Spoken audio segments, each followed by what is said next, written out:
మరో breaking news చూస్తున్నాం. పల్నాడు జిల్లా నర్సారావుపేట సమీపంలో జరిగిన బస్సు ప్రమాదం చోటు చేసుకుంది. నకరిపకల్లు మండలంలోని శాంతినగర్ వద్ద హైదరాబాద్ నుండి చీరాల వెళ్తున్న ప్రైవేట్ బస్సు అదుపు తప్పి బోల్తా పడింది.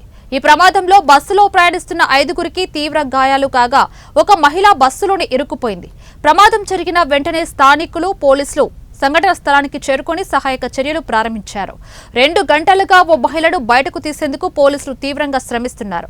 బస్సు పూర్తిగా బోల్తా పడటంతో లోపల చిక్కుకున్న మహిళను రక్షించడం కష్టమైనప్పటికీ సహాయక బృందాలు నిపుణుల సహాయంతో క్షుణ్ణంగా చర్యలు చేపడుతున్నారు. గాయపడిన ప్రయాణికులను వెంటనే నర్సారావుపేట ప్రభుత్వ ఆసుపత్రికి తరలించారు. వారిలో కొంతమంది పరిస్థితి విషమంగా ఉందని వైద్యులు తెలిపారు. బస్సు ప్రమాదం ఎలా జరిగిందనే దానిపై పోలీసులు విచారణ చేస్తున్నారు. వేగంగా వెళ్తుండటమే ప్రమాదానికి కారణమై ఉండవచ్చని ప్రాథమికంగా భావిస్తున్నారు. ప్రమాద సమయంలో బస్సులో 30 మంది ఉన్నట్లు సమాచారం. ఎస్పీ శ్రీనివాసరావు, నర్సారావుపేట ఎమ్మెల్యే చదలవాడ సంఘటన స్థలానికి చేరుకొని సహాయక చర్యను స్వయంగా పర్యవేక్షిస్తున్నారు.